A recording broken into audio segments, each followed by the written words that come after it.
first and foremost, forgive me for this extremely unformal posture that I communicate to you with. I just find it very difficult sometimes to fit the time for all of these different rudud and refutations. And you close your eyes and you open your eyes, you see a madkhal is refuting. You close your eyes and open your eyes, you see this anti-Slavic apologist is refuting. You close your eyes and open your eyes, you see the right wing, far right refuting. Or whoever it may be. And then you look across the pond and you see Joe Rogan and these anti-Islamic, who I really want to spend the most of my attention refuting because they have the biggest influence.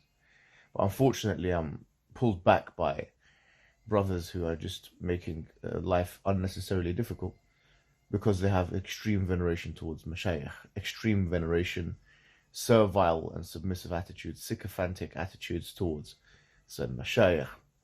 And to be honest with you, man, I just think that approach is outdated and it's dangerous. And look, I do have some questions for the brothers, brother Sاجد and brother Amr Shatila. Bismillah.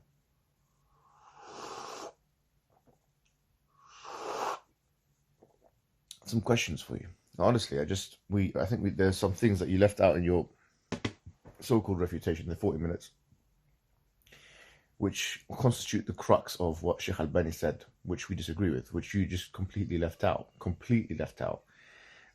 It was so conveniently averted that I just think it was intentional, which is actually the nuss of what he said. And this is something we need to discuss. Since it's out in the public forum already, I think it's only befitting if we have a Zoom call as brothers who love each other, and brothers who don't have any issue towards each other, personal issues. There should be no personal issues. It's about deen, it's about religion, it's about establishing the truth. It's about establishing the extent to which we should be following scholars blindly and not realizing their mistakes. So I have some questions for you. I mean, clearly you guys seem like you know what you're talking about. Mashallah, you've studied in Medina, in Kulliyat al-Da'wah.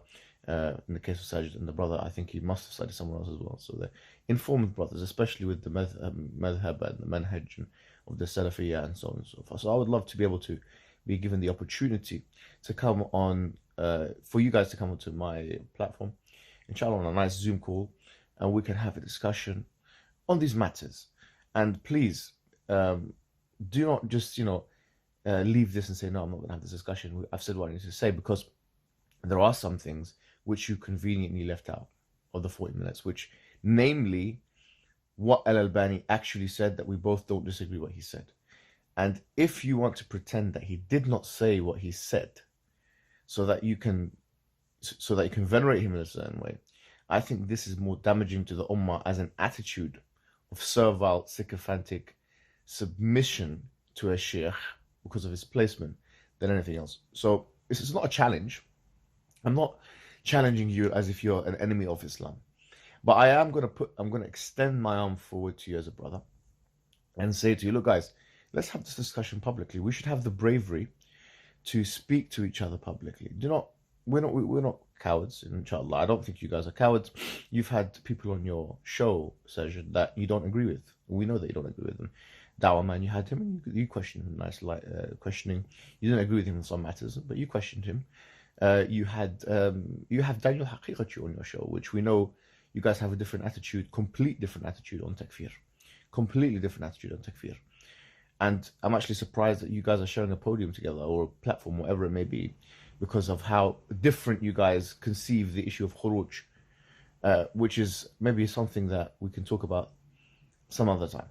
But let's be consistent in that same breath, and let's have a discussion. I don't think you guys have anything to hide. It can be both of you, because I think both of you have some really good contributions to make, and I could learn from both of you, inshallah ta'ala. And, I don't consider you guys as muqtadi'a or kafir or something. I hope you don't see me as the same thing. So it would be nice to show brotherly love and respect, and a public discussion back and forth, the like of which you've already done with the aforementioned names, of whom you don't agree in terms of sometimes manhaj, sometimes even points of fiqh or whatever it is, or issues or whatever it may be. So I would like to be given the same opportunity that those individuals were given And it would be beautiful if we can have that conversation and then show the people that even within Islam, when we disagree, that we can agree to disagree, and we can do so in a civil and diplomatic and professional way. So